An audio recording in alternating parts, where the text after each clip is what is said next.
ചേട്ടാ നമസ്കാരം. നമസ്കാരം. വലിയ സംഭവ വികാസങ്ങളൊക്കെയാണ് മിഡിൽ ഈസ്റ്റിൽ നടന്നുകൊണ്ടിരിക്കുന്നത്. മിഡിൽ ഈസ്റ്റിൽ ഇപ്പോൾ ഇറാനും അമേരിക്കയും തമ്മിൽ ഒരു വൻ പടയൊരുക്കം പൊട്ടിപ്പുറപ്പെട്ടിട്ടുണ്ട് എന്ന വാർത്തകൾ പുറത്തു വരുന്നു. അപ്പോൾ എന്തിനാണ് ഇത് എന്ന് ചോദിച്ചു കഴിഞ്ഞാൽ, നേരത്തെ തന്നെ അമേരിക്കയും ഇറാനുമായിട്ട് പ്രശ്നങ്ങൾ ഉണ്ടായിരുന്നു. അമേരിക്കയിൽ ഡൊണാൾഡ് ട്രംപ് അധികാരത്തിലേറിയപ്പോൾ തന്നെ ഡൊണാൾഡ് ട്രംപ് പറഞ്ഞൊരു കാര്യമുണ്ട്: ഇറാനോട് ഹൂത്തി വിമതർ ആക്രമിക്കുകയാണെങ്കിൽ, ഇസ്രായേലിനെ ആക്രമിക്കുകയാണെങ്കിൽ ഇനി അടി കിട്ടാൻ പോകുന്നത് ഹൂത്തി വിമതർക്കായിരിക്കില്ല, മറിച്ച് ഇറാനായിരിക്കും. കാരണം ഇറാനാണ് അവരെ ഫണ്ട് ചെയ്യുന്നത്, ഇറാന്റെ പ്രോക്സിയാണ്. അപ്പൊ നിങ്ങൾക്ക് രണ്ടടി തന്നു കഴിഞ്ഞാൽ അവർ ഒതുങ്ങിക്കോളുമെന്ന് നമുക്കറിയാം എന്ന് പറഞ്ഞിരുന്നു. പോരാത്തതിന് ഇറാന്റെ ആണവ നിലയങ്ങൾ, ഇറാന്റെ ആണവ ഉൽപാദനം, ഈ ആണവായുധങ്ങളുടെ പ്രൊഡക്ഷനും ഒക്കെ ആയിട്ട് ബന്ധപ്പെട്ട് വലിയ വിവാദങ്ങളും കാര്യങ്ങളൊക്കെ നടക്കുന്നുണ്ട്. 1975 ഇറാൻ ഇസ്ലാമിക് റിപ്പബ്ലിക് ആയതിനു ശേഷം ഇറാനെ ഇതുവരെ ഒരു ആണവായുധം വികസിപ്പിക്കാൻ ഇസ്രായേൽ സമ്മതിച്ചിട്ടില്ല,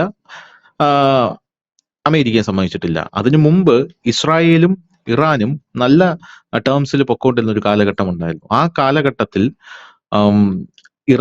ഇറാൻ ഇസ്രായേൽ ഈ ആണവായുധങ്ങളുടെയൊക്കെ രഹസ്യങ്ങൾ കൊടുക്കുകയും അവർ പരസ്പരം നല്ല ടേംസിൽ ഈ കാര്യങ്ങളിൽ ഡീൽ ചെയ്തുകൊണ്ടിരുന്നതുമാണ്. എന്നാൽ 75 ശേഷം അവിടെയുള്ള ആണവായുധങ്ങൾ വികസിപ്പിക്കുന്ന സയന്റിസ്റ്റുകളെ കൊലപ്പെടുത്തുക, സയന്റിസ്റ്റുകൾ ആരും ഒന്നും ജീവിച്ചിരിപ്പില്ല. ഇപ്പൊ ആണവ ആയുധങ്ങളെ കുറിച്ച് റിസർച്ച് ചെയ്യുന്ന സയന്റിസ്റ്റുകളെല്ലാം അവിടെ കൊല്ലപ്പെട്ടുകൊണ്ടിരിക്കുകയാണ്. പിന്നെ അതിനുശേഷം അവിടെയുള്ള ആണവ പ്ലാന്റുകൾ തകർക്കുക, ഇങ്ങനെയൊക്കെയുള്ള പല കാര്യങ്ങളും നടന്നിട്ടുണ്ട്. അപ്പൊ ഇറാൻ ഒരു ആണവായുധം വികസിപ്പിച്ചു കഴിഞ്ഞാൽ അത് ഇസ്രായേലിനും അമേരിക്കയ്ക്കും ഒരുപോലെ ഭീഷണിയാണെന്നറിയാം. അതുകൊണ്ട് തന്നെ എപ്പോഴും ഇറാനോട് ഈ നിങ്ങൾ ആണവ കരാർ വികസിപ്പിക്കില്ല എന്നുള്ള ഒരു കരാറിൽ ഒപ്പുവയ്ക്കാൻ അമേരിക്ക നിർബന്ധിച്ചുകൊണ്ടേയിരിക്കും. എന്നാൽ ഇറാൻ അതിന് ഒരുക്കവുമല്ല. അപ്പൊ ഈ ഒരു സാഹചര്യത്തിലാണ് കഴിഞ്ഞ ദിവസം വീണ്ടും ഇതേ സംഭവം ഉയർന്നു വരുന്നത്. അതായത് നിങ്ങൾ UN-ൽ സറണ്ടർ ആകണം എന്നാണ് ഇവർ പറയുന്നത്. America UNMOVIC, the United Nations monitoring verification and inspection commission എന്ന് പറഞ്ഞൊരു കമ്മീഷൻ ഉണ്ട്. അപ്പോൾ ആ കമ്മീഷൻ ഇന്റർനാഷണൽ അറ്റോമിക് എനർജി ഏജൻസിയും കൂടെ ചേർന്ന് ഈ ആണവ ഇൻസ്പെക്ഷൻ നടത്തും. ഓരോ രാജ്യങ്ങളിൽ ചെന്ന് നിങ്ങൾക്ക് എത്ര ആണവായുധങ്ങളുണ്ട്, എന്താണ് അതിന്റെ പൊട്ടൻഷ്യൽ എന്നൊക്കെ ഇൻസ്പെക്ഷൻ നടത്തും. പക്ഷെ ഇസ്രായേൽ അതിൽ അവരുടെ രാജ്യത്ത് ഒരിക്കലും അവർ ഇൻസ്പെക്ഷൻ നടത്തി ഞാൻ കേട്ടിട്ടില്ല.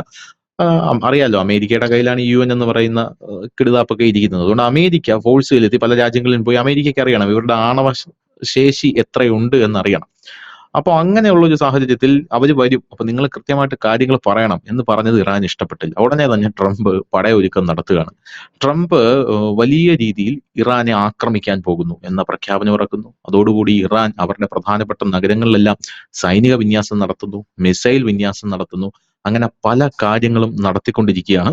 പോരാത്തതിന് ഇത് കണ്ടിട്ട് ട്രംപ് ഇപ്പോൾ അവരുടെ USB-2 സ്പിരിറ്റ് സ്റ്റെൽത്ത് ബോംബറുകൾ ഡീഗോ ഗാർസിയ എന്ന് പറയുന്ന സ്ഥലത്ത്, ഇറാന്റെ തൊട്ടടുത്താണ്, ഇന്ത്യൻ ഓഷനിൽ, അവിടെ ഇപ്പോൾ വിന്യസിച്ചിരിക്കുകയാണ് എന്നുള്ള റിപ്പോർട്ടുകൾ വരുന്നു. അപ്പൊ ഇതെല്ലാം വരുമ്പോൾ നമ്മൾ നേരത്തെ സമാനമായ രീതിയിൽ ഒരു വാർത്ത കൊടുത്തിരുന്നു. അതായത് ഇന്ത്യൻ സൈന്യം ജാഗ്രതയിൽ എന്ന് പറയും, ഇന്ത്യൻ എയർഫോഴ്സ് ജാഗ്രതയിൽ എന്നാണ് നമ്മൾ ആ വാർത്ത കൊടുത്തിരുന്നത്. അതായത് ഇറാനും ഇസ്രായേലും വലിയ രീതിയിൽ പ്രശ്നത്തിലുണ്ടാകുമ്പോൾ ഇന്ത്യൻ എയർഫോഴ്സും വലിയ ജാഗ്രതയിലാണ് എന്നുള്ള വാർത്ത നമ്മൾ കൊടുത്തിരുന്നത്. അന്ന് ആ വാർത്തയുടെ താഴെ ഒരുപാട് പേര് വന്ന് കമന്റ് അടിക്കുന്നുണ്ട്, വ്യാജ വാർത്തയാണ്, ഇങ്ങനെയുള്ള അസംഷൻസ് ഒന്നും നടക്കില്ല, ഒന്നും സംഭവിക്കാൻ പോകുന്നില്ല എന്നൊക്കെ പറഞ്ഞ് വലിയ ബഹളമായിരുന്നു. ഇപ്പൊ നമ്മൾ കഴിഞ്ഞ ദിവസം കൊടുത്ത ഒരു വാർത്ത ഉണ്ടല്ലോ, യൂറോപ്പിൽ 72 മണിക്കൂർ അവിടെ ജാഗ്രത പാലിക്കാനായിട്ട് അടിയന്തര കിറ്റുകൾ തയ്യാറാക്കാൻ പറഞ്ഞു എന്ന് പറഞ്ഞൊരു വാർത്ത കൊടുത്തിരുന്നു. അതിന്റെ താഴെയും ഈ യൂറോപ്പിൽ താമസിക്കുന്ന പഠിക്കുന്ന വിദ്യാർത്ഥികൾ വന്ന് ഞങ്ങൾ അറിഞ്ഞില്ലല്ലോ ഈ കാര്യം, ഞങ്ങളോട് പറഞ്ഞില്ലല്ലോ എന്നൊക്കെ പറഞ്ഞ് ബഹളം വയ്ക്കുന്നുണ്ട്. നമുക്ക് വഴിയെ കാണാം എന്തായാലും. അപ്പോ ഇങ്ങനെ ഒരു വാർത്ത അന്ന് കൊടുത്തപ്പോൾ വലിയ ബഹളമായിരുന്നു. എന്നാൽ ഇപ്പോ കൃത്യമായിട്ട് ഇറാനെ ആക്രമിക്കാനായിട്ട് അപ്പുറത്തെ സൈഡിൽ നിന്നും ഇപ്പുറത്തെ സൈഡിൽ നിന്നും പടയൊരുക്കം നടത്തി കഴിഞ്ഞു.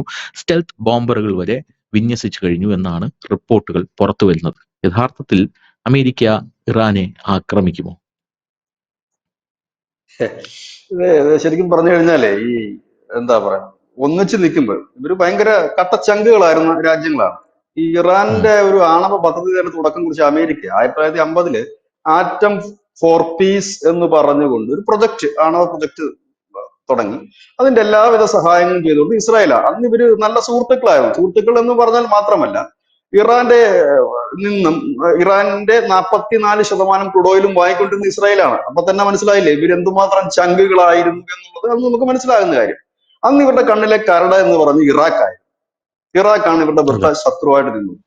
അന്ന് ഇവർ തമ്മിൽ വലിയത് ഈ ബന്ധം എവിടെയാണ് ഉലഞ്ഞത് എന്ന് ചോദിച്ചാൽ 1979 കൂടി ഈ ഇറാനില് അറബ് വിപ്ലവം വരികയും ഈ ഖൊമേനിയുടെ നേതൃത്വത്തിലുള്ള വിപ്ലവം അവിടെ അധികാരം പിടിച്ചെടുക്കുകയും ചെയ്തതോടുകൂടിയാണ് ഈ ഇസ്രയേലിനെ അവർ ഒന്നാം നമ്പർ ശത്രുവായിട്ട് പ്രഖ്യാപിച്ചു. ഖമേനി അവിടെ മതപരമായ കാര്യങ്ങളുമായിട്ട് ബന്ധപ്പെട്ടുണ്ട്.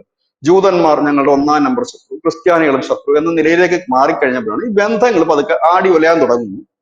അതിനുശേഷം ഈ പിന്നീട് അധികാരത്തിൽ ഇറാനിൽ വന്ന ഭരണാധികാരികൾ തങ്ങൾ ആണവായുധങ്ങൾ നിർമ്മിക്കാൻ ഒരുങ്ങുന്നു എന്ന് പരസ്യമായി പ്രസ്താവന നടത്തുകയും ചെയ്തു. ഇതോടുകൂടിയാണ് ഈ അമേരിക്ക അടക്കമുള്ള രാജ്യങ്ങൾ ഇവർക്കെതിരെ തിരിയാൻ തുടങ്ങി. അതിന് പക്ഷെ അതെ. ഈ ഈ നിർവ്യാപന കരാറിൽ 1970 ഈ ഇറാൻ ഒപ്പിട്ടിട്ടുണ്ട്. 1970 ഒപ്പിട്ടിട്ടുണ്ട്. അപ്പൊ അതിനുശേഷമാണ് ഇത് ശക്തപ്പെടുത്തുന്നത്. അതിനുശേഷം ഈ പിന്നെ UN കൗൺസിലിന്റെ ഒരു പരിശോധനാ സംഘമുണ്ട്. ആ പരിശോധനാ സംഘം ഇറാനിൽ വന്നിട്ടുണ്ട്. ആദ്യമൊക്കെ ഇറാൻ പറയും വരണ്ടെന്ന് പറയും. പക്ഷെ പിന്നീട് അവർ വന്നു കഴിയുമ്പോൾ ഇറാനിൽ വന്ന് പരിശോധന പൂർത്തിയാക്കി പോകാറുമുണ്ട്. പക്ഷെ പോയി കഴിയുമ്പോൾ ഈ അമേരിക്കയും ഇസ്രായേലും അടക്കമുള്ളവർ പറയും ഇറാൻ കാണിച്ചു കൊടുത്തതൊന്നും കറക്റ്റ് ആയിരുന്നില്ല. ഇവിടെ ഈ പിന്നെ പരിശോധനയ്ക്ക് വരുന്നവർ തിരിച്ചു ചെന്നിട്ട് റിപ്പോർട്ട് കൊടുക്കുന്നത് ഞങ്ങൾ ചെന്നപ്പോൾ ഞങ്ങളോട് ഇറാൻ സഹകരിച്ചില്ല, ഇറാന്റെ ഉദ്യോഗസ്ഥർ സഹകരിച്ചില്ല, ഞങ്ങൾക്ക് കാട്ടിത്തന്നത് അതല്ലായിരുന്നു ഇതല്ലായിരുന്നു എന്നൊക്കെയാണ് അവർ പറയുന്നത്. ഇവര് പറയുന്നതാണ്, ഇതിനകത്ത് സത്യം ആർക്കും അറിയില്ല. ഇവര് പറയുന്നതനുസരിച്ച് ഇറാന് ആണവ പോർമുനകൾ വരെ നിർമ്മിക്കാനുള്ളതെല്ലാം ആയി കഴിഞ്ഞിരിക്കുന്നു എന്നാണ് ഈ അമേരിക്ക പറയുന്ന കാര്യം. രണ്ടാമത് ഇറാൻ പറയുന്നു ഞങ്ങൾ അവിടെ ഒന്നും എത്തിയില്ല എന്നാണ്. അങ്ങനെയൊക്കെ മുമ്പോട്ട് പോകുന്ന സമയത്ത് ഈ ഇറാൻ റഷ്യയുമായി ചേർന്നുകൊണ്ട് ഒരു വലിയ പ്രൊജക്ട് അവർ സ്റ്റാർട്ട് ചെയ്യുന്നു 2011. ബുഷൈർ എന്ന് പറയുന്ന ആകെ അവർക്ക് ഒരു വലിയ ആണവ റിയാക്ടർ മാത്രമേ ഉള്ളൂ ഇറാൻ, ബുഷൈറിലാണ് ഉള്ളത്. അവിടെ നിന്ന് 300 മെഗാവാട്ട് ഊർജ്ജം ഉൽപ്പാദിപ്പിക്കും. ഈ ആണവ നിലയങ്ങൾ കേൾക്കുമ്പോൾ പലരുടെയും ഒരു തെറ്റിദ്ധാരണ ഉണ്ടാകും, ഈ ആണവായുധങ്ങൾ നിർമ്മിക്കുന്നതിന് വേണ്ടിയിട്ടാണോ? അല്ല, നമ്മുടെ രാജ്യത്ത് അനവധി ആണവ നിലയങ്ങളുണ്ട്. കൂടംകുളത്തൊക്കെ ഉള്ളത് അതാണ്, നമ്മുടെ തമിഴ്നാട്ടിൽ. ഊർജ്ജ ഉൽപാദനമാണ് പ്രധാന ലക്ഷ്യം, സമാധാന ആവശ്യങ്ങൾക്ക് വേണ്ടിയിട്ടാണ്. നമ്മളും ഇറാനെ പിന്തുണയ്ക്കുന്നുണ്ട് ഈ ഒരു കാര്യത്തിൽ. നമ്മൾ പറഞ്ഞിരിക്കുന്നത് ഇറാൻ സമാധാന ആവശ്യങ്ങൾക്ക് വേണ്ടി ഊർജ്ജം ഉൽപ്പാദിപ്പിക്കുന്നതിൽ നമുക്ക് എതിരില്ല, നമ്മൾ അതിനെ സപ്പോർട്ട് ചെയ്തു. കാരണം നമ്മളും അങ്ങനെ ചെയ്യുന്നവരാണ്, എല്ലാ രാജ്യങ്ങളും അങ്ങനെ ചെയ്യുന്നവരാണ്. കാരണം നമുക്കിപ്പോ ഈ ഇലക്ട്രിസിറ്റി വേണം, അല്ലെ ഊർജ്ജം വേണമെന്നുണ്ടെങ്കിൽ നമുക്കിപ്പോ ജലവൈദ്യുത പദ്ധതികൾ മാത്രം ആശ്രയിച്ച് മുൻപോട്ട് പോകാൻ കഴിയില്ല. അവിടെ താപവൈദ്യുതി നിലയങ്ങൾ വേണം, ആണവ വൈദ്യുതി നിലയങ്ങൾ വേണം. ഇതൊക്കെ ഉണ്ടെങ്കിൽ മാത്രമാണ് നമുക്ക് കൂടുതൽ ഊർജ്ജം ഉൽപ്പാദിപ്പിക്കുക. ഏത് രാജ്യത്തും വികസനത്തിലേക്ക് പോകണമെങ്കിൽ ഊർജ്ജം അനിവാര്യമാണ്.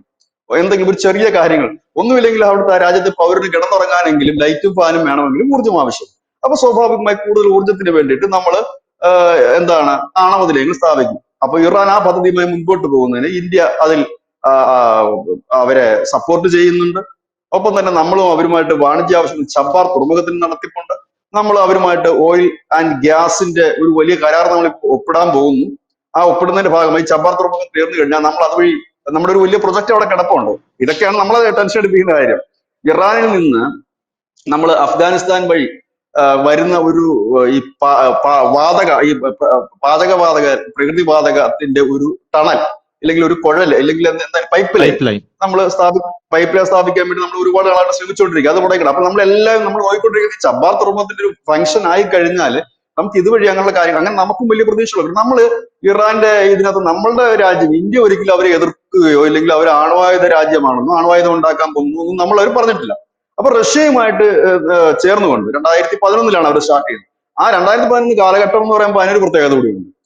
അന്ന് റഷ്യ ഇതുപോലെയല്ല, അവർ വളരെ ശക്തമാണ് റഷ്യ. റഷ്യ അഫ്ഗാനിസ്ഥാനിൽ പിടിമുറുക്കിയിരിക്കുന്നു. അന്നേരം അഫ്ഗാനിസ്ഥാനിലാണ് ഈ കളിക്കാർ മുഴുവൻ കിടക്കുന്നത്. ആരാ?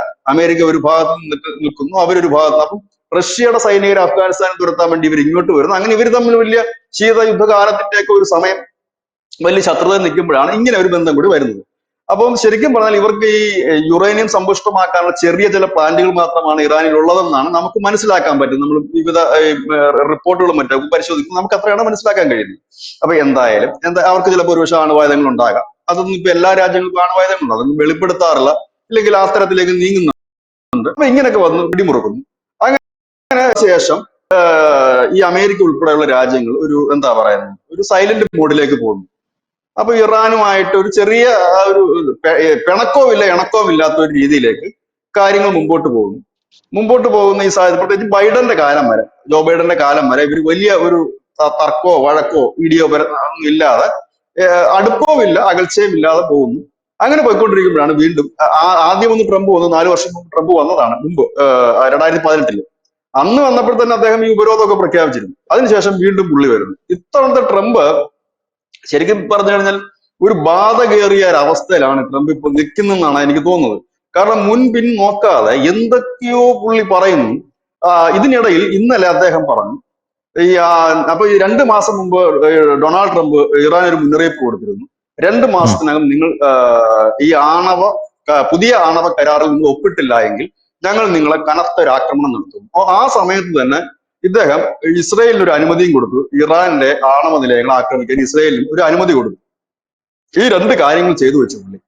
ചെയ്തു വെച്ചിട്ട് വീണ്ടും ഇതിനകത്ത് പിടിമുറുക്കുന്നു. ഇന്നലെ തന്നെ പുട്ടിന് അദ്ദേഹം ഒരു വലിയ വാണിംഗ് കൊടുത്തിട്ടുണ്ട്. അതായത് യുക്രൈന്റെ യുദ്ധം പെട്ടെന്ന് അവസാനിപ്പിച്ചില്ലെങ്കിൽ നിങ്ങൾക്ക് ഇരട്ടി തീരുവ ചുമത്തും, നിങ്ങളെ നിരോധനം ഏർപ്പെടുത്തും, നിങ്ങളെ ഞങ്ങൾ ആക്രമിക്കും എന്നൊക്കെ പറഞ്ഞിട്ട് അവിടെയും കയറി ഉടക്കിയിട്ടുണ്ട്. കഴിഞ്ഞ കുറച്ചു ദിവസം മുമ്പ് വരെ ഈ യുക്രൈനുമായിട്ടുള്ള യുദ്ധം തീർക്കാൻ വേണ്ടി മുന്നേറി നിന്ന ആളാണെന്ന് കൂടി ഓർക്കണം ഈ പറയുന്നത്. അതിനുശേഷമാണ് ഇപ്പൊ ഇറാനെതിരെ തിരികെ മാത്രമല്ല ഇന്ത്യൻ ഓഷനിൽ, അതായത് ഇറാനുമായിട്ട് 2300 കിലോമീറ്റർ മാത്രം അകലെ ഉള്ള ഇന്ത്യൻ ഓഷനിൽ ഇവരുടെ ഈ UK-യുടെ ബ്രിട്ടന്റെ ഒരു സൈനിക താവളത്തിൽ കൊണ്ടുവന്ന B-2 എന്ന് പറയുന്ന സ്റ്റെൽത്ത് ഫൈറ്റർ വിമാനങ്ങൾ ലാൻഡ് ചെയ്ത് അമേരിക്ക കൊണ്ട് ഇറക്കി കഴിഞ്ഞു. സ്റ്റെൽത്ത് ബോംബറുകൾ. ഈ ബോംബറുകളുടെ വേറൊരു പ്രത്യേകത ഉണ്ട് ധനുഷ്, ഇത് ആണവായുധങ്ങൾ വഹിക്കാൻ ശേഷിയുള്ളതാണ്. ഈ ബോംബറുകൾ അവിടെ കൊണ്ടുവന്ന് ഡിപ്ലോയ് ചെയ്തതിന് ശേഷം ട്രംപ് പറയുന്ന ഡയലോഗ് എന്താന്ന് വെച്ച് കഴിഞ്ഞാൽ, ഞങ്ങൾ ടെഹ്റാനെ തകർത്ത് കളയും, അതും ബോംബിട്ട് തകർക്കുമെന്നും കൂടി പുള്ളി എടുത്തു പറഞ്ഞു. സാധാരണഗതിയിൽ നമ്മൾ പറയാം നിങ്ങളെ തകർക്കുമെന്നൊക്കെ പറയുന്നത് പോലെ അല്ലത്. ബോംബിട്ട് ടെഹ്റാൻ, അതായത് തലസ്ഥാനമാണല്ലോ ഇറാന്റെ, ഞങ്ങൾ തകർത്ത് കളയും എന്നാണ് പറയുന്നത്. അതിന് തൊട്ടു പിന്നാലെയാണ് ഇറാന് അവരുടെ പല നഗരങ്ങളിലൊക്കെ ഭൂഗർഭ നിലയിലുള്ള ഈ മിസൈൽ ലോഞ്ചറുകളും മറ്റുമൊക്കെ ശരിയാക്കി. കാരണം അവർ ഏത് നിമിഷം പ്രതീക്ഷിക്കുന്നുണ്ട്, ഇങ്ങനെ ഒരു അടി പ്രതീക്ഷിക്കുന്നുണ്ട്. ഇതാണ് ഇപ്പോഴത്തെ ഒരു കറണ്ട് സിറ്റുവേഷൻ. അപ്പൊ ഇവിടുത്തെ ഒരു സാഹചര്യം നമ്മൾ പറഞ്ഞു തരാം. ഇപ്പോ ഈ ഈ കരാറിൽ ഇറാൻ ഒപ്പിടുകയാണെങ്കിൽ കുറഞ്ഞ പക്ഷം ഇറാൻ ഒരു 10-40 വർഷമെങ്കിലും പിന്നാക്കം പോകും. കാരണം ഇറാന്റെ അവരൊന്ന് രക്ഷപ്പെടാൻ ആഗ്രഹിച്ചുകൊണ്ട് അവർ മുൻപോട്ട് പോവുക. അതിന്റെ ഭാഗമായിട്ടാണ് ഇന്ത്യക്ക് അവർ ചമ്പാർ തുറമുഖം തന്നത്, ട്രേഡിങ് മുമ്പോട്ട് പോകണം. കാരണം ഉപരോധം കൊണ്ട് പൊറുതിമുട്ടിയിരിക്കുകയാണ് അവർ. അവിടെ ഊർജ്ജ പ്രതിസന്ധി വല്ലാതെ രീതിയിലുള്ളൂ. കാരണം ഊർജ്ജ പ്രതിസന്ധി വന്നു കഴിഞ്ഞാൽ ഒരു രാജ്യത്തിന് മുമ്പോട്ട് പോകാൻ പറ്റില്ല. അപ്പൊ ഇപ്പോഴ് ഈ ആണവ കരാറിൽ അവർ ഒപ്പിട്ടാൽ വരുന്ന കുഴപ്പം, ഇവന്മാരുടെ ഇൻസ്പെക്ഷനും കാര്യങ്ങളും നിയമവും കുടുതാടിയൊക്കെ കൊണ്ട് ഇവന്മാർക്ക് ഒരിക്കലും ഈ ആണവ ഡെവലപ്മെന്റ്സിന്റെ ഇല്ലെങ്കിൽ ആണവ ഊർജ്ജത്തിന്റെ ഡെവലപ്മെന്റ്സിലേക്ക് ഇവർക്ക് മുൻപോട്ട് പോകാൻ കഴിയാത്ത ഒരു സാഹചര്യം വരും. അതൊന്ന്. ഇനി ഇതേ എഫക്റ്റ് തന്നെയാണ് അമേരിക്ക ഇറാനെ ആക്രമിച്ചാലും സംഭവിക്കുക. കാരണം ആണവ റിയാക്ടർ ഉൾപ്പെടെ തകർത്തു കഴിഞ്ഞാലും ഇത് തന്നെ സംഭവിക്കും. അത് ഇറാനെ സംബന്ധിച്ച് ഇത് ഒപ്പിട്ടാലും ഇങ്ങനെ പണി കിട്ടും, ഒപ്പിട്ടില്ലേലും പണി കിട്ടും. ഇതാണ് അവരുടെ അവസ്ഥ. അപ്പോൾ അവരെന്ത് ചെയ്യും? സ്വാഭാവികമായി തന്നെ അതിനെ പ്രതിരോധിക്കാൻ ശ്രമിക്കും. കാരണം രണ്ടിനും ഇടയിൽ പെട്ടുകിടക്കുകയാണ് അവരിപ്പോ പോയി അതിനെ ഒപ്പിട്ട് കൊടുക്കുകയാണ്. ശരി, അമേരിക്ക പറയുന്നതൊക്കെ ഞങ്ങൾ അംഗീകരിക്കുന്നു എന്ന് അവര് പറഞ്ഞാൽ തന്നെ അവരെ അത് പിന്നോക്കം നയിക്കും. സ്വാഭാവികം മാത്രമാണ്. ആ രാജ്യത്തിന്റെ അവസ്ഥ അങ്ങനെ. കാരണം ഊർജ്ജ പ്രതിസന്ധി വല്ലാതെ അവരെ ബുദ്ധിമുട്ടിക്കുന്നു. ഇതുകൊണ്ട് ഇങ്ങനത്തെ ഒരു അവസ്ഥയിൽ അവർ നിൽക്കുന്നു. അതിനിടയിലാണ് ഈ കഴിഞ്ഞ ആഴ്ച ഈ ഡൊണാൾഡ് ട്രംപ് പുട്ടിനുമായിട്ട് ഇറാൻ വിഷയം ചർച്ച ചെയ്യുകയും ഇറാന്റെ വിഷയത്തിൽ റഷ്യ ഇടപെടരുത് എന്ന് പുട്ടിൻ കയ്യിൽ നിന്ന് ഒരു ഉറപ്പ് വാങ്ങിയതായി ഇന്റർനാഷണൽ മീഡിയാസ് പറയുന്നുണ്ട്. പക്ഷെ ആ ഉറപ്പ് എന്തായാലും ഇപ്പൊ കാണത്തില്ലെന്ന കാര്യം ഉറപ്പാണ്. കാരണം ഇന്നലെ ട്രംപ് പുട്ടിനെതിരെ പറഞ്ഞിട്ടുണ്ട്. അപ്പൊ ഏതായാലും ആ ഒരു ഉറപ്പൊന്നും ഇവിടെ കിട്ടിക്കാണാൻ സാധ്യതകളൊന്നുമില്ല. ഇവിടെയാണ് ഒരു 3ാം ലോക മഹായുദ്ധത്തിന് സാധ്യതകൾ വരുന്നതും. ധനുഷ് കഴിഞ്ഞ ദിവസം ചെയ്ത വാർത്ത പോലെ ഈ യൂറോപ്യൻ യൂണിയനിൽ പെടുന്ന 27 രാജ്യങ്ങൾക്ക് അതിന്റെ തലവന്മാരൊരു മുന്നറിയിപ്പ് കൊടുത്തത്, ഏതു സമയവും എന്തും സംഭവിക്കാം, മഹാമാരിയാകാം, സൈബർ അറ്റാക്ക് ആകാം, യുദ്ധമാകാം. അപ്പോൾ നിങ്ങൾ 72 മണിക്കൂർ നേരത്തേക്ക് ബങ്കറിലും മറ്റും ഇരിക്കാനുള്ള സംവിധാനങ്ങൾ നോക്കണം, മരുന്ന് കരുതണം, ഭക്ഷണം കരുതണം എന്ന് പറഞ്ഞത് ഇപ്പൊ ക്ലിയർ ആയിട്ട് വരുന്നുണ്ട് എല്ലാവർക്കും. ഇവിടെയാണ് ധനുഷ് അതിനു മുമ്പ് ചെയ്തൊരു വാർത്ത ഉണ്ടായിരുന്നു, ഇന്ത്യൻ വ്യോമസേന ജാഗ്രതയിൽ എന്ന് പറഞ്ഞിട്ട്. ഇപ്പൊ കുറച്ചുകൂടെ ക്ലിയർ ആയല്ലോ കാര്യം. അപ്പൊ അന്ന് നമുക്കൊരു ഒരു ഒരു ഒരു ഒരു പുകപടലം പോലെ, പക്ഷെ അന്ന് നമ്മൾ പറയുകയുണ്ടായി ഇങ്ങനെ ഒരു സ്ഥിതി ഇവിടെ ഇങ്ങനെ ഉരുത്തിരിഞ്ഞ് വരുന്നുണ്ടെന്ന്. ഇപ്പൊ എല്ലാവർക്കും ക്ലിയർ ആയി എന്താണ് സംഭവിക്കാൻ പോകുന്നത്. കാരണം ഈ മൊത്തത്തിൽ കലങ്ങുന്ന കൂട്ടത്തിൽ സ്വാഭാവികമായി ഇപ്പോഴത്തെ ഒരു സാഹചര്യത്തില് യുക്രൈൻ യുദ്ധം തീരുന്നില്ല. ഒപ്പം തന്നെ UK-യും ഫ്രാൻസും അടക്കമുള്ള രാജ്യങ്ങൾ ഈ യുക്രൈനെ സഹായിക്കാനായിട്ട് രംഗത്തിറങ്ങും. ഇതിലൊക്കെ കട്ടക്കലിപ്പി നിൽക്കുന്ന പുട്ടിൻ എന്ന് പറഞ്ഞാൽ ഇറാന്റെ അടുത്ത സുഹൃത്തായ രാജ്യമാണ് റഷ്യ. അങ്ങനെ നിൽക്കും. അവിടത്തേക്ക് ട്രംപ് തന്റെ ധാർഷ്ട്യം മുഴുവൻ ഇറക്കി വെച്ചുകൊണ്ട് ബോംബിടാനായിട്ട് വരുന്നു. ഇങ്ങനെ നിൽക്കുന്ന കലാപകലുഷിതമായ ഒരു അന്തരീക്ഷത്തിൽ ഒരുപക്ഷെ അമേരിക്ക അങ്ങനെ ഒരു അറ്റാക്ക് ചെയ്താൽ റഷ്യ ഒരുപക്ഷെ മറ്റു തരത്തിൽ പ്രതികരിക്കാം. അല്ലെങ്കിൽ റഷ്യയുടെ സഹായത്തോടെ റഷ്യയുടെ സഹായത്തോടെ ഇറാൻ അമേരിക്കയുടെ സഖ്യകക്ഷികൾ, തൊട്ടടുത്തൊക്കെ ഒരുപാട് സഖ്യകക്ഷികൾ ഉണ്ടല്ലോ. ഒരുപക്ഷെ അമേരിക്ക വരെ പോകാനുള്ള മിസൈൽ കാണില്ലായിരിക്കും ഇറാന്റെ കയ്യിൽ. പക്ഷെ ഈ കടലിൽ ഉൾപ്പെടെ നങ്കൂരമിട്ടിരിക്കുന്ന അമേരിക്കയുടെ സഖ്യകക്ഷികൾക്ക് നേരെ ആക്രമണം നടത്തിയേക്കാം. അങ്ങനെയെങ്കിൽ അതൊരു വലിയ യുദ്ധത്തിലേക്ക് തന്നെ നീങ്ങും. ഈ ഒരു സാഹചര്യത്തിലാണ് ഇന്ത്യൻ വ്യോമസേന ജാഗ്രതയിലാണെന്ന് റിപ്പോർട്ട് ചെയ്തത് ഇന്ത്യൻ മാധ്യമങ്ങളല്ല, റിപ്പോർട്ട് ചെയ്തത് ഇസ്രായേലി മാധ്യമങ്ങളായിരുന്നു റിപ്പോർട്ട് ചെയ്തത് ആ വാർത്ത. എന്താ കാര്യം എന്ന് വെച്ച് കഴിഞ്ഞാൽ, ഈ ഒരു യുദ്ധം പശ്ചിമേഷ്യയിൽ ഉണ്ടാകുകയാണെങ്കിൽ നമുക്ക് ചെറിയ രീതിയിലുള്ള ഒരു ആളുകളെ കൊണ്ടുവരുന്ന ഒരു പ്രക്രിയ ആയിരിക്കത്തില്ല. കാരണം മലയാളികളടക്കം നമ്മുടെ പ്രവാസികള് ലക്ഷക്കണക്കിന് പേരാണ് ഈ മിഡിൽ ഈസ്റ്റിലുള്ളത്. ഒന്നും രണ്ടും പേരല്ല. ഇപ്പൊ നമ്മൾ ഉക്രൈനിൽ നിന്ന് കുറെ പിള്ളേരെ കൊണ്ടുവന്നത് പോലെയോ ഇല്ലെങ്കിൽ യമനിൽ നിന്ന് നമ്മളെ നഴ്സുമാരെ കൊണ്ടുവന്നത് പോലെ ആയിരിക്കില്ല. ഒരു യുദ്ധം ഉണ്ടായിക്കഴിഞ്ഞാൽ അതിന്റെ ഒരു പരിണത ഫലം ഭയങ്കരമായിരിക്കും. ഇന്ത്യൻ വ്യോമസേനയും കപ്പലും എല്ലാവരും കൂടെ ശ്രമിച്ചാൽ പോലും ഇത്രയും പേരെ ഒക്കെ അവിടെ നിന്ന് എത്തിക്കാം. അങ്ങനെ സംഭവിക്കാതിരിക്കട്ടെ, അങ്ങനെ സംഭവിക്കില്ല എന്ന് നമ്മൾ പ്രതീക്ഷിക്കുന്നു. അങ്ങനെ ഉണ്ടെങ്കിൽ അതൊരു വലിയ ഒരു കാഷ്വാലിറ്റി ഇല്ലെങ്കിൽ വലിയ ഒരു പറയുന്ന ഈ ദുരിതാശ്വാസ പ്രവർത്തനമായിരിക്കും നമ്മുടെ രാജ്യം കണ്ടതിലേക്ക് വെച്ച്. അപ്പൊ ഒരുപക്ഷെ നമുക്കത് നമ്മുടെ രാജ്യത്തിന് മാത്രം അത്രയും പേരെ കൊണ്ടുവരാൻ പറ്റില്ല. നമ്മൾ പല രാജ്യത്തിന്റെയും സഹായം തേടേണ്ടി വരും.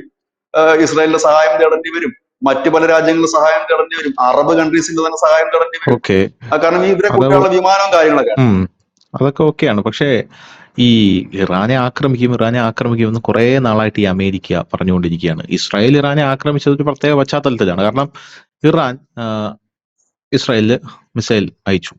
അപ്പോ ഇവിടെ നിന്ന് ഇസ്രായേൽ പോയി ഇറാന്റെ സകല നേവൽ ബേസുകളും അവിടെ സൈനിക ബേസുകളും തകർത്ത് തിരിച്ചു വരുന്ന ഒരു കാഴ്ചയാണ് നമുക്ക് കണ്ടത്. പക്ഷേ ഇറാനെ ആക്രമിക്കുക എന്ന് പറയുന്നാൽ ഈ ഹൂതികളെ ആക്രമിക്കുന്നത് പോലെ, ഫലസ്തീനിൽ ഹമാസിനെ ആക്രമിക്കുന്നത് പോലെ, ഹിസ്ബുള്ളെ ആക്രമിക്കുന്നത് പോലെ ഒരു സിമ്പിൾ ആയിട്ടുള്ള ഒരു കാര്യമാണോ? കാരണം ഇറാൻ എന്ന് പറയുന്ന ഒരു വലിയ രാജ്യമാണ്. ആ രാജ്യത്തിന് അതിൻ്റെതായിട്ടുള്ള പരമാധികാരമുണ്ട്. ഇസ്ലാമിക് റിപ്പബ്ലിക് ആണെങ്കിൽ പോലും ആ പരമാധികാരത്തിലൂന്നി അവർ പ്രവർത്തിച്ചുകൊണ്ടിരിക്കുകയാണ്. ഒരു രാജ്യത്തെ അമേരിക്ക ആക്രമിക്കും എന്ന് പറയുമ്പോൾ ഇറാൻ, നമുക്കറിയാം, അഫ്ഗാനിസ്ഥാനെ പോലെയുമല്ല. അഫ്ഗാനിസ്ഥാനെ പോലെ ഇറാനകത്ത് വലിയ രീതിയിലുള്ള ഒരു കോളിളക്കമൊന്നും സൃഷ്ടിക്കുന്നില്ല. വലിയ കലാപങ്ങളോ അതൊന്നും നടക്കുന്നില്ല. സ്ത്രീകളുടെ കലാപങ്ങൾ ഓഫ് കോഴ്സ് അതിനകത്ത് നടക്കുന്നുണ്ട്, അത് മതപരമാണ് എന്നുള്ളതാണ്. വലിയ സംഭവങ്ങളൊന്നും നടക്കുന്നില്ല. അപ്പൊ അങ്ങനെ ഇത് അമേരിക്ക ആക്രമിക്കാൻ തയ്യാറാകുമോ? അല്ലെങ്കിൽ ജസ്റ്റ് ഇറാനെ വിരട്ടി നിർത്തുക, പേടിപ്പിച്ച് നിർത്തുക എന്നുള്ളതാണോ അമേരിക്ക ലക്ഷ്യം? കാരണം ഈ ട്രംപ് വന്നത് മുതൽ ട്രംപിന്റെ ലക്ഷ്യം എന്ന് പറഞ്ഞാൽ ലോക സമാധാനമാണ്. ലോക സമാധാനം ട്രംപ് ആഗ്രഹിക്കുന്നത്, ട്രംപ് ഒരു സമാധാനകാംക്ഷി ആയതുകൊണ്ടൊന്നും അല്ല, മറിച്ച് അയാൾക്കാരുടെ കച്ചവടം നടക്കണം. മിഡിൽ ഈസ്റ്റിലൊക്കെ ഒരു രാജ്യത്ത് യുദ്ധം പുറപ്പെട്ടു കഴിഞ്ഞാൽ വലിയ രീതിയിലുള്ള നഷ്ടങ്ങൾ കച്ചവടത്തിൽ വരും. എല്ലാ രാജ്യങ്ങൾക്കും വരും. ഇപ്പൊ യൂറോപ്പിൽ യുദ്ധം പുറപ്പെട്ടാലും വരും. എന്തിനു പറയുന്നു, റഷ്യയും യുക്രൈനും തമ്മിൽ യുദ്ധം നടന്നപ്പോൾ തന്നെ യൂറോപ്പ് മുഴുവനായിട്ട് പ്രതിസന്ധിയിലാണ്. അവിടെ കച്ചവട താല്പര്യങ്ങളെല്ലാം പല ആൾക്കാരുടെയും വെള്ളത്തിലാവുന്ന കാഴ്ചയാണ് നമുക്ക് കാണാൻ സാധിച്ചത്. അപ്പൊ ഇറാനെ ട്രംപ് ആക്രമിക്കാനുള്ള സാധ്യതയാണോ കാണുന്നത്? അല്ലെങ്കിൽ ജസ്റ്റ് ഒന്ന് വിരട്ടി നിർത്താനുള്ള ട്രംപിന്റെ ഒരു അടവ് നയം മാത്രമാണോ ഇത്? ധനുഷ്, ട്രംപ് ഒന്നാം നമ്പർ കച്ചവടക്കാരൻ. അപ്പോ കച്ചവടത്തിന് വേണ്ടിയിട്ടാണ് ഈ പരിപാടി. അതായത് അമേരിക്കയെ സംബന്ധിച്ച് അവരുടെ കച്ചവടത്തിന്റെ, അവിടെ ഒരു വരുമാനത്തിന്റെ വലിയ പങ്കെന്ന് വെച്ചാൽ ആയുധ കച്ചവടമാണ്. അവരുടെ ഫൈറ്റർ ജെറ്റുകൾ, ആയുധങ്ങൾ കച്ചവടം ചെയ്യണം. ആയുധം എവിടെയാണ് കച്ചവടം ചെയ്യുന്നത്? പടക്കം. നമ്മുടെ നാട്ടിൽ പടക്കം എപ്പോഴാണ് കച്ചവടം ചെയ്യുന്നത്? ഒന്നെങ്കിൽ വിഷു വരണം, അല്ലെങ്കിൽ ദീപാവലി വരണം, അല്ലെ? ഇത് രണ്ടുമില്ലെങ്കിൽ നമ്മൾ എന്ത് ചെയ്യും?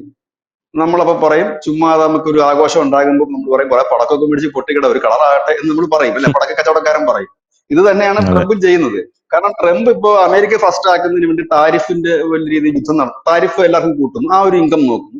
ഒപ്പം തന്നെ ഇപ്പോ ഇന്ത്യ ഉൾപ്പെടെയുള്ള രാജ്യങ്ങൾ അമേരിക്കയിൽ നിന്ന് വലിയ രീതിയിലൊന്നും ആയുധം ഇപ്പൊ വാങ്ങുന്നില്ല.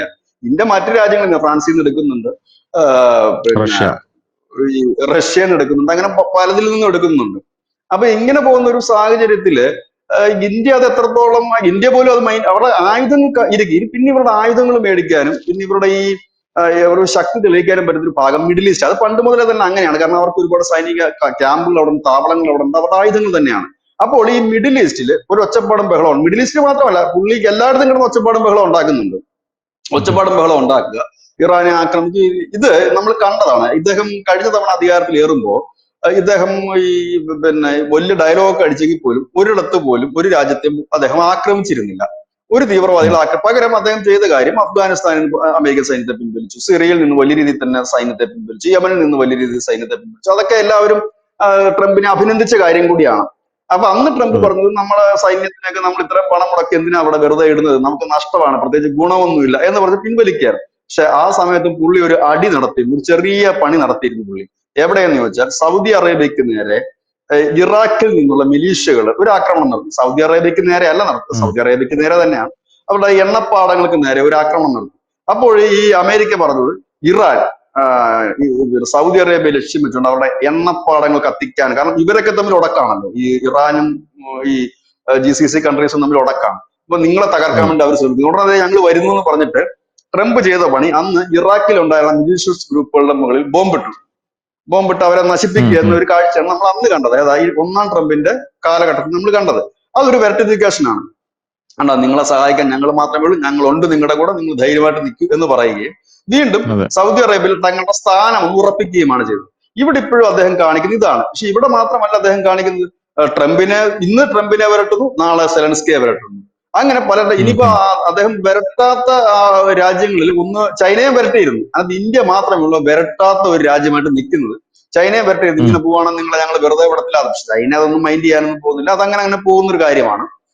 അതിന്റെ ഇടയ്ക്ക് ഗ്രീൻലാൻഡ് പിടിച്ചെടുക്കുമെന്ന് പറഞ്ഞു. ഗ്രീൻലാൻഡ് പിടിച്ചെടുക്കുന്നത് എന്തിനാണെന്ന് ചോദിക്കുമ്പോൾ അത് അമേരിക്കയുടെ സുരക്ഷിതത്തിന് ഗ്രീൻലാൻഡ് കിട്ടിയേ പറ്റും. അപ്പൊ ഇന്നിപ്പോ അവിടുത്തെ ഡെമോക്രാറ്റുകൾ ട്രംപിനോട് ചോദിച്ചൊരു ചോദ്യമുണ്ട്.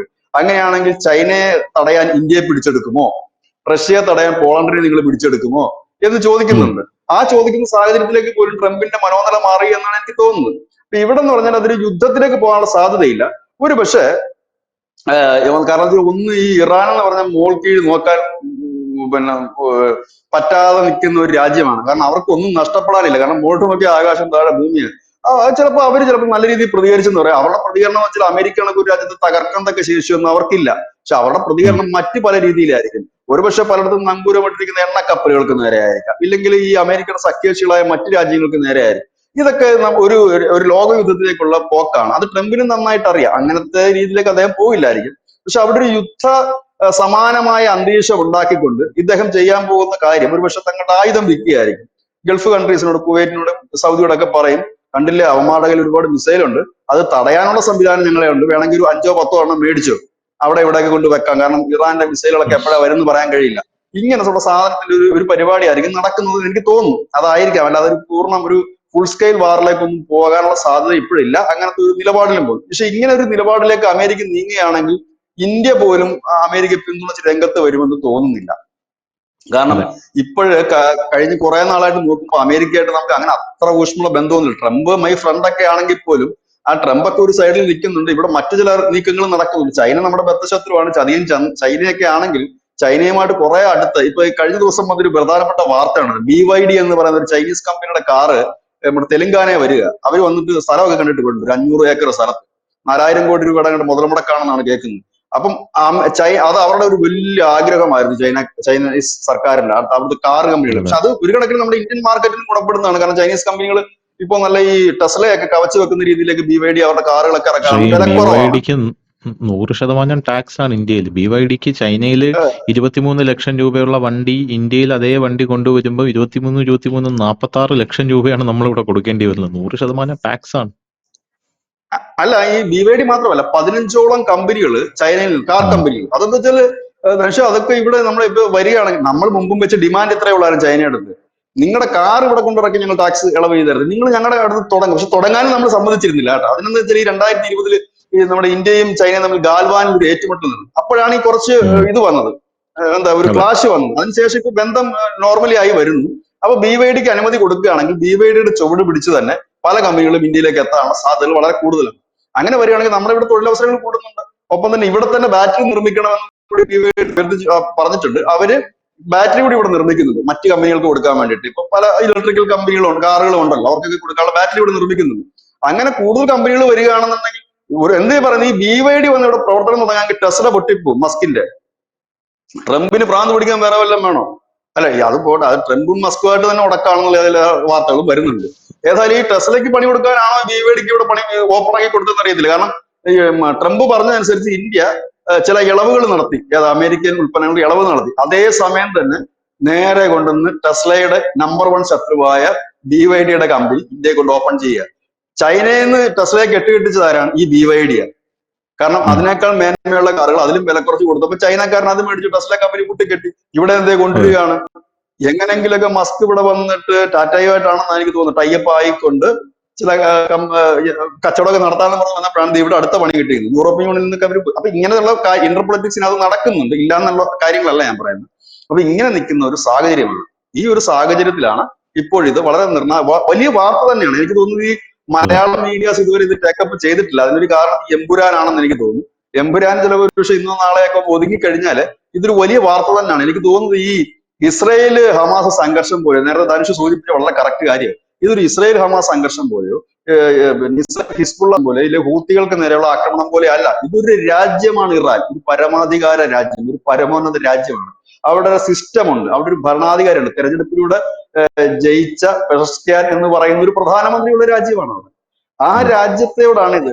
നിലവിൽ നമ്മളിപ്പോ ഞാനിത് വ്യക്തിപരമായിട്ട് പറയുകയാണെങ്കിൽ പ്രത്യക്ഷത്തിൽ ഇറാനെ ഈ ഒരു കാര്യത്തിൽ ആക്രമിക്കുന്നതിനോട് യോജിക്കാൻ കഴിയില്ല. കാരണം ഒരു രാജ്യത്തിന്റെ ഊർജ്ജ പ്രതിസന്ധിയിലേക്ക് തള്ളിവിടുകയാണ് ചെയ്യുന്നത്. ആക്രമിച്ചു കഴിഞ്ഞാൽ അത് വലിയ, കാരണം ഇറാന് എത്ര രാജ്യങ്ങളോട്ട് അതിർത്തിയുണ്ട്. അഫ്ഗാനിസ്ഥാനിൽ അതിർത്തിയുണ്ട്, പാകിസ്ഥാനിൽ അതിർത്തിയുണ്ട്, ഇറാൻ നമ്മുടെ ചബഹർ തുറമുഖം കിടപ്പുണ്ട്, ഇറാൻ നമ്മൾക്ക് എണ്ണ സപ്ലൈ ചെയ്യുന്നുണ്ട്, ഇറാൻ ഇറാനിൽ നിന്ന് നമ്മുടെ ഇന്ത്യയിലേക്ക് വരാനൊന്നും വലിയ ബുദ്ധിമുട്ടൊന്നുമില്ല. ഇറാൻ പാകിസ്ഥാൻ കഴിഞ്ഞാൽ ഇപ്പുറത്ത് ഇന്ത്യ തന്നെയാണ്. അതായത് ഇത്രയും അതിർത്തികൾ ഒരു രാജ്യത്ത് ആക്രമണം ഉണ്ടാകുമ്പോൾ സ്വാഭാവികമായിട്ടും ആ ആക്രമണത്തിന്റെ അലയൊലികൾ മറ്റു രാജ്യങ്ങളിലേക്ക് ഉണ്ടാകും. വലിയ അഭയാർത്ഥി പ്രവാഹം ഇങ്ങോട്ടൊക്കെ ഉണ്ടായിക്കഴിഞ്ഞാൽ എന്തായാലും പാകിസ്ഥാനിലോട്ടും അഫ്ഗാനിസ്ഥാനിലോട്ട് വരുന്ന ജനങ്ങളുടെ അടുത്ത ലക്ഷ്യം എന്ന് പറഞ്ഞാൽ ഇന്ത്യ തന്നെയായിരിക്കുമല്ലോ.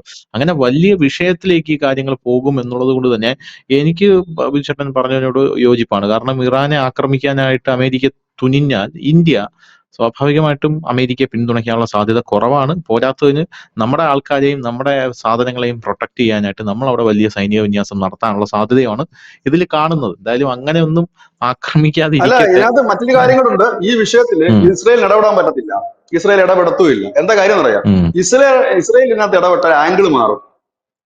ഇപ്പൊ അമേരിക്ക അറ്റാക്ക് ചെയ്ത കാരണം ഇവർ തമ്മിലൊരു കണക്ഷൻ ഉണ്ട്, ഈ അറബ് കൺട്രീസ് തമ്മിൽ. ഇപ്പൊ ഇറാനെ അവർക്ക് കണ്ടുകൂടാ, അവരുടെ ഗ്രൂപ്പിൽ ഇല്ലെങ്കിൽ പോലും അറബ് കൺട്രീസിൽ അവരുടെ ഒരു കരാറുണ്ട്. എന്ന് വെച്ച് കഴിഞ്ഞാൽ ഇസ്രയേൽ എപ്പോഴെങ്കിലും, ജൂതരാഷ്ട്രമായി ഇസ്രയേൽ എപ്പോഴെങ്കിലും തങ്ങളുടെ ഇസ്ലാമിക രാഷ്ട്രങ്ങളെ ഏതെങ്കിലും ഒന്നിനെ ആക്രമിച്ചാൽ ഞങ്ങൾ ഒറ്റക്കെട്ടായി അതിനെ പ്രതിരോധിക്കും. അതുകൊണ്ട് ഇസ്രയേൽ പ്രത്യക്ഷത്തിൽ ഇതിനകത്ത് വരാൻ സാധ്യതയൊന്നും കാണുന്നില്ല. അതാണ് ഇതിനകത്ത് മറ്റൊരു കാര്യം. അപ്പൊ ഏതായാലും ഇത് എനിക്ക് തോന്നുന്നില്ല ഇത് യുദ്ധത്തിലേക്ക് പോകുന്ന ഒരു വരട്ടല് കൊണ്ട് നിത്യമായിരിക്കാം എന്നാണ് കരുതുന്നത്. ഇനി അഥവാ ട്രംപ് പോയാൽ അതൊരു കൈവിട്ട കളിയായിരിക്കും, ഒരു ഒന്നൊന്നര കളിയായിരിക്കും. ലോകത്തിന്റെ ഭൂപടം തന്നെ മാറ്റി മറിക്കുന്നതായിരിക്കും. ജിയോ പൊളിറ്റിക്സ് ഇപ്പൊ തന്നെ മാറി തുടങ്ങിയിട്ടുണ്ട്. മറ്റേത് പുതിയ സഖ്യങ്ങളും രാജ്യങ്ങളും ഒക്കെ മറിയും എന്നുള്ള കാര്യത്തിൽ ഇപ്പോൾ ഉള്ള ഇന്ത്യ ഒന്നും ആയിരിക്കില്ല. ഇന്ത്യയുടെയൊക്കെ നിലപാടും വ്യത്യസ്തമായി മാറും എന്നുള്ളതാണ് എനിക്ക് തോന്നുന്ന കാര്യം. താങ്ക് യു ബിജുചേട്ടാ, താങ്ക് യു സോ മച്ച്.